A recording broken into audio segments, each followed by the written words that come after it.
Okay, so can you see us? I mean, so I know you can hear us. That part I can see. I'm not sure that you can see us. Welcome to Pickleball Therapy Live. And actually, we're live. Look at that. Look who's here. We're in the same place. What's happening, people? We are in the same place. I'm CJ Johnson from Better Pickleball. You can introduce me. I can introduce you? I think this is Tony Roy from Into Pickle. At least it's the guy I picked up at the airport last night. Tony Roy lookalike. Eventually, right? Eventually he got here. I think he had a marathon. That was like a 24-hour pickleball match. It's in black. It's in black. Okay, so you can hear me. I'm wondering if this is... No, because you'd be able to see the courts. I don't know if you see something.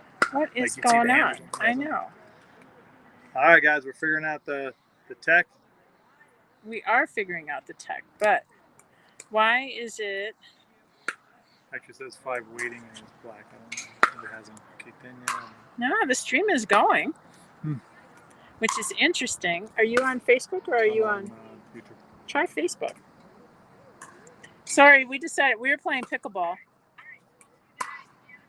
Yeah, that's the old one. We were playing pickleball and we just got sidetracked. We're talking, we got some camps coming up. And before they could see me in here, and now they can't see me in here. So I'm wondering what I can do with the camera. See, that's the camera off. There's the camera on. Why am I not up here? And I'm not on Facebook either? I don't see it. I don't see anything on there. Scroll down. There, well, yeah, 1 minute ago. There we go. Yeah, I'm on Facebook. Why are we not on YouTube? Huh. That's Hello, pretty wild. Joan, Jim, and 2 other people that are on here. Okay. Hi. So like you said, you probably heard us. We got sidetracked. We're playing pickleball. Imagine that happening, right? And I'm thinking that I'm kind of getting Tony. I'm getting like, this is just like the weirdest thing in the world. That's what they're seeing, so. Yeah. They're seeing that. So they're seeing like half of you and a portion of me. That's okay. It's all good. It's all good. That's all right. So we're here. We're talking pickleball. We're going to talk a little pickleball. Talk about errors, I think, right? I think we're going to talk about errors, and we're going to talk about pickleball pillars. Pillars are good. Yeah, errors are really important. Pillars will really help you improve your game if that's what you're into. If you're into it, pickleball pillars. Okay, do we want to start with pillars? Because we talked a little bit about pillars last week, or do we want to go with errors? Let's talk about errors, so that's what's on my brain right now, if that's okay. Okay. And then we go to pillars. All right, so I'm focusing on you. So see, I can do this. So you're going to talk. All right. All right, so we're focusing on Tony. So there's give me a second. Let me tell the people on, I don't know if they can see us or not on this thing, but I'm going to let them know we're on Facebook. In case 13 are watching, but I don't know if they can see us. Well, I don't know if they can hear us, see us. I can't write. Can I write a comment on this? You should be able to. Let's see it. Like I said, that's what happens when you get sidetracked on the pickleball errors that we're talking about are, so there's 2 types of errors, guys and gals. There's the errors that are the ones that we always think about. So things like, you miss a pop-up put away, you miss a return to serve, you pop the ball up, right? We tend to think of those as capital E errors, meaning like they're self-evident, right? They're obvious errors. But there's a whole type of errors that we don't spend enough time thinking about or focusing on fixing in our games. Those you can think of as lowercase e errors, right?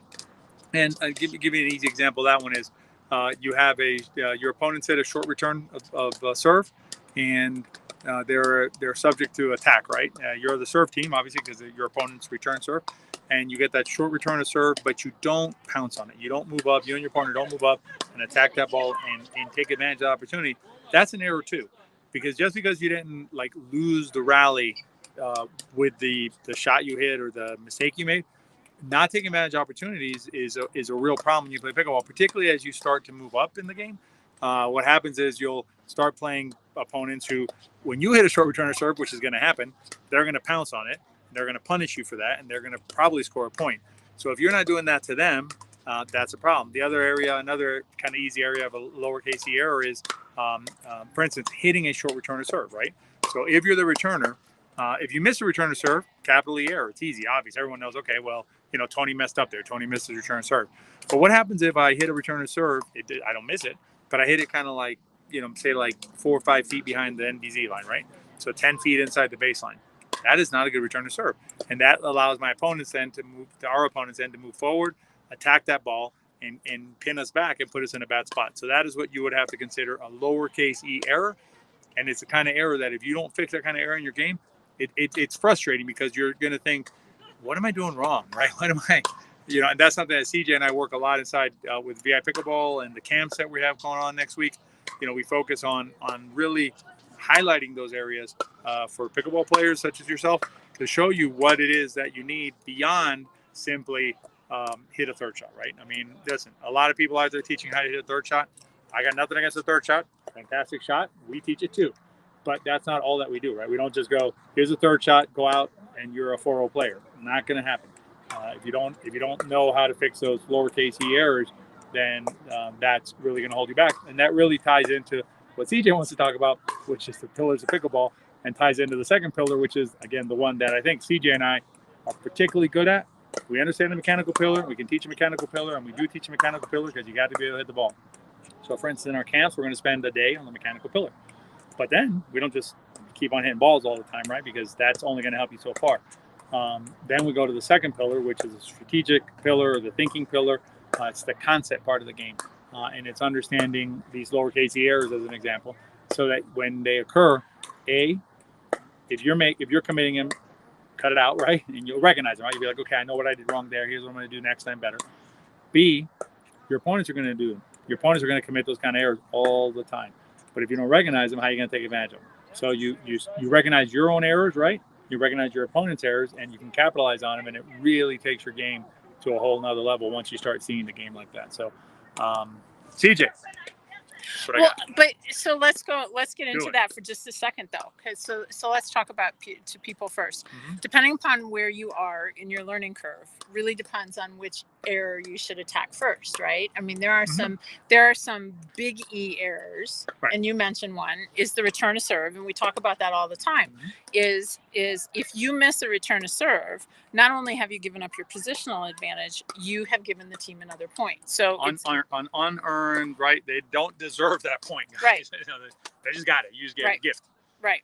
So if you're, depending upon where you are in your learning journey, depends on what you need to fix first. I mean, so you need to fix, if you're not getting the return to serve in, you need to get the return to serve in. That is number one priority. That's number one. Forget everything else. Right. Get that return to serve in, or else, you're dead in the water, so to speak. And so that's why we call them like capital E errors. Obviously are bigger, right? They have a capital. So capital letter, boom, big. Let's deal with those.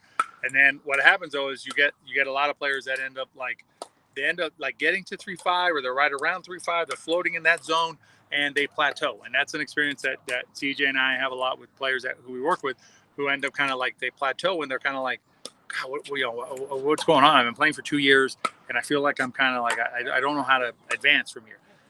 I will tell you, more often than not, there are these lowercase e errors that are peppered throughout your game. It could be short returns to serve. It could be not attacking balls that are attackable. It could be, a variety of things, movement issues, things like that are lowercase e errors. If you have those in your game, those can really, really hold you back for sure. So, and so I think, to kind of like wind that around, it depends on where you are in your learning journey. And as Tony said, if you're kind of maybe at that part where you're a little bit stumped and you're like, well, gee, what the heck is going on? I mean, right. I see everybody getting better and I'm not getting better, and you're doing the basics. You're getting, your returns in, and you're getting past 4 shots, and you're doing that. Then you've got to look for them. It's lowercase errors. I did a couple videos a few weeks ago, leaks, right? Yeah, I mean, we're talking about that. One of the YouTube videos we did, we talked about the tendency, and it was actually, thank you, KT, let us use her video. KT is one of our VI Pickleball members. Thank you. Shout out to KT. She was in Tahoe for a lesson. Mm-hmm. And one of the things I noticed that when she was playing, she had a really good serve, and she stepped into the court and was out of position for the third shot. Yep. So she was already inside the baseline, and it was really giving her a lot of grief. So CJ's arm's getting tired, by the way. She's holding the phone now. It was, sorry. We want to do that from the courts. These are some beautiful courts we were hitting on them. And we're saying let's just drill stay a little here. bit, and then we'll just do the Facebook Live from here. So now CJ's suffering with her arm. I'm like, and I guess I can hold you. No, it's fine. Your arm gets tired. And sorry, it's like half of us in a picture. It's just our software, just our tech. But you're getting the message. So, the message is, look, depending upon where you are, look at the things that are happening to you on the court. And truly, we talk about this all the time. The best thing you have is this darn camera. Yeah. Put yourself on camera, see what's going on in your games, see where you are, see what your movement is. You'd be surprised how much you can learn just by turning on the camera. Yeah, and think about it this way too. I mean, we'd like to think about it in terms of incremental advantage, right? Or what's the lowest hanging fruit in your game right now, right? That you can try and correct. Obviously, listen, if you're missing returns to serve, if you're missing 2 a game or something like that, you got to get that fixed. You can't give up 20% of the points consistently, right, on average, and expect to win or be successful. But then from there, once you fix that, then you start looking at other, the serve, the third shot, the fourth shot, things like that, right? And then the thing about the lowercase e errors, right, is that's why the second pillar is important. Is you need to know what they are. I mean, you can't fix it if you don't recognize it. So, what CJ and I, our view of our role is one of empowering you as a pickleball player. Our role, we can't play the game for you, right? We can't jump on the court and just say, okay, tag, I'm in, I'll play for you, and whatever, right? That's not going to happen. Realistically, right? We're not going to be sitting at your court every time you're playing outside the court, coaching you, right? Like you get done, I'm like, okay, come over here, Tim. Let's talk about this. So the only person who can do that is you at the end of the day, right? And so, the camera's a good tool for you to use to help yourself. But at the end of the day, you need to know what it is that you're doing incorrectly and what you could be doing better. A good example was, right now we're playing in the tennis U.S. Open, right? So you have all these players out there. They have to figure out the game for themselves. They're out there playing and things change and whatever, and they have to make adjustments. So what CJ and I, our role is to show you what the E errors are, lowercase, uppercase, whatever, and give you the tools to identify what's going on in your game, and also help you identify what it is what order of importance, right? So like if you're missing serves, but you're trying to come up with you want a Morgan Evans spin serve or a Zane Navratil serve. I mean, that doesn't make sense. Nope. So anyway. So let's talk a little bit about the pillars for a few minutes. So there's 3 pillars that we believe into pickleball, and we talked about them: the mechanics, the strategic or the thinking pillar, and then the athletic pillar. And people get so focused on the mechanical pillar. Here's what I'm doing, or I have to do this to hit a third shot, or I have to do this to hit this type of shot. Should I grip my paddle this way or this way? Should I do all these things? Which I'm not saying they're not important. They're important, right? Right. But they're only important to create the shot. Right. That's what they're important to. Do we maybe need to change mechanics to get more consistency? Okay, possibly. Right. There might be a time you need to change something mechanically to get more consistent. But once you have the basics to the shot, then it's time to start looking at the strategic pillar. And the thing about the strategic pillar is where are you on the court and what problem are you trying to solve? And so we were watching tennis today before we left, and we were talking more about the ladies match last night. We were talking about Leylah Fernandez versus she played Sabalenka. And you don't have to be a tennis player to get how this equates to pickleball. What was happening is Sabalenka came out, and she came out pretty strong. She was hitting the ball really super strong. Leylah Fernandez was really impressive because she had this puzzle. Here's the puzzle. This woman is pummeling me, and she was. She came out. She was like 4-1, I think, in the first set, right? She got off to this really fast start. This woman is pummeling me. What do I do to get back in this? And she came up with a variety of shots that I guess I would say she just turned 19. She turned 19 during the damn tournament. Yeah. I mean, the variety of shots like beyond her years. That has the same principle to pickleball. Is how are you going to solve the problem on that court at that point in time? And the problem right now is if you have these little E's, the problem is you. Right. Where are you perhaps on the court at that point in time? And how do you change those things? Yeah, you need to be able to do it in real time, right, as you're playing. You just keep playing, and you got to be in real time, be able to identify threats, identify weaknesses, opportunities, errors, things like that as you're playing, right? And I would say this. I would say that the by far the pillar that most players are deficient in is the strategic pillar. A lot of players work on their third shots, work on their mechanics, which is fine. It's great, and you need it. But then they don't have the next level, which is, okay, I know how to hit these 4 different shots, right? Let's say. But what shot should I hit in this situation? well, where are your opponents at? Where are you at? Where's your partner at? What's going on? What kind of ball got hit, right? So those types of things. If you don't know what type of shot to hit, then what good is the shot? What good is it to know how to hit the shot, right? If you don't know when and why you're hitting it. Well, I mean, that's no different. So we were drilling before we did this. And so one of the drills we're doing, Tony stops and he's like, why do you keep hitting it back to the same place all the time? This is what I'm doing. And here's how I'm getting you out of position. And it's like, duh. Right. And I did. Right. And then once I said that, then CJ, oh yeah. And the next time she recognizes it. And so she starts moving that ball around. Right. So those are the kind of things that really can elevate your game. And frankly, those, and I would suggest this to you as well, if you're interested in improving. Strategic improvement is an area that you have much more control over than you think. And I'm not saying it's easy, right? It's not a question of easy, but achievable. It's, mastering a third shot, it's hours on the court, repeating the shot. And I'm not telling you not to do that. Do it. That's great. Strategic, studying the game, right? It's coming into webinars with people like CJ and myself who know how to do this type of analysis.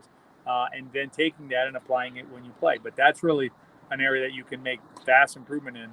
And I'm not saying with no effort, because there's effort involved. You need to work at it, right? But the gain you get from doing that, crazy compared to the effort. I mean, it's a crazy return. Well, and let's talk about that though. Is one of the things. I mean, it's great to. Don't get me wrong. It's great to watch the professionals.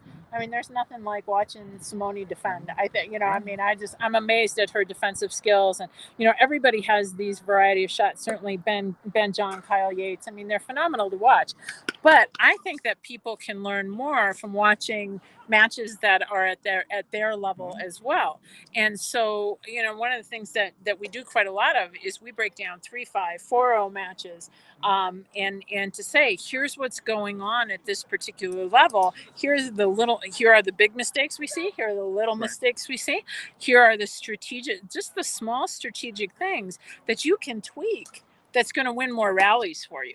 So I think it's as you do that and you watch these games, and there's plenty of them on YouTube. I mean, all you have to do is, if you put in match by and put in the search bar like 3.0 pickleball or 3.5 pickleball and put that in there, you're going to see a lot of those matches. And I will say this. I mean, the errors that we see, the fundamentals that we see that are being not played optimally, it's repetitive. I mean, we're not talking about we're not watching one court of say intermediate or beginner players and going like, oh, they play this way. And then we're watching another court going like, oh, that's totally different. What we're seeing this court's doing the same thing that this court's doing in terms of the errors that they're committing, both capital E and lowercase e errors, basically the same kind of errors there and the same kind of errors there. So if you can be the player that basically differentiate yourself, kind of, I don't know if you remember from the old Sesame Street where they had the 4 boxes and they had which one doesn't belong here, right? So there's 3 boxes that are, I don't know, like 3 umbrellas and I don't know, a bucket or something, right? So you're like, oh, the bucket doesn't belong there. So same thing, right? Be the player on the court that you're, when you look at the court, you go, these 3 players are doing these are committing these errors over and over again. This 4th player isn't. Because if you're the 4th player, now you're the one that's going to be moving from that court to that court to that court to that court, right? And just improving your game. So. Yep, absolutely. I don't know that we can take questions because I don't know that we have a way to do it. Tony's going to take a peek. And as you can see, while he peeks around, let's see, I'm going to look behind me. You can see we got some pickleball going on back over here. And, yep. So that is Joan, Jim, Lisa. Joan, Jim, Lisa. Perfect. Sorry, it's not like our first day with a new camera, but it's the first time we've ever used this software to stream. So, but like Tony said, it's not supposed to be perfect. It's Facebook Live and YouTube Live. I think we're live on YouTube, but we're not sure about that. I can't see us on YouTube. So. Okay. So it doesn't look like we have any questions. Here's the deal. We have 3 camps coming up here. 2 camps. I'm sorry. We had the first one we had to cancel. 2 or 3 in Tampa coming up. Yeah. And 2 or 3 more here. So yes, 2 or 3 in Tampa in January, and then we're going to be back here in June of next year. Pick your poison. Tampa in beautiful Tampa in January, beautiful Tahoe in June. Yep. So and we are not, at this point in time, we're not taking registrations for those yet, but you can email us at camps@wearepickleball.com. And we'll put you on a wait list. You're gonna have first choice on the wait list. But what I was going to say is we are actually going live, hopefully with some of our people from the camp. We're going to go be live here on Tuesday and Thursday of next week. We've got live 4 o'clock Pacific, 7 o'clock 4 o'clock Eastern. Pacific, 7 o'clock Eastern, Tuesday the 14th. Yep. Thursday the 16th. Yep. We're going to be here and we're going to improve on this technology. Yep. We're going to sort all this out. All right, help me with the ball, but I don't know where it is. All right. Okay. So I think while we're here, we're going to go maybe play a little bit more pickleball. Maybe. Let's play some pickleball. All right. Okay. We'll see you guys soon. Have fun. See you guys. Bye. Bye.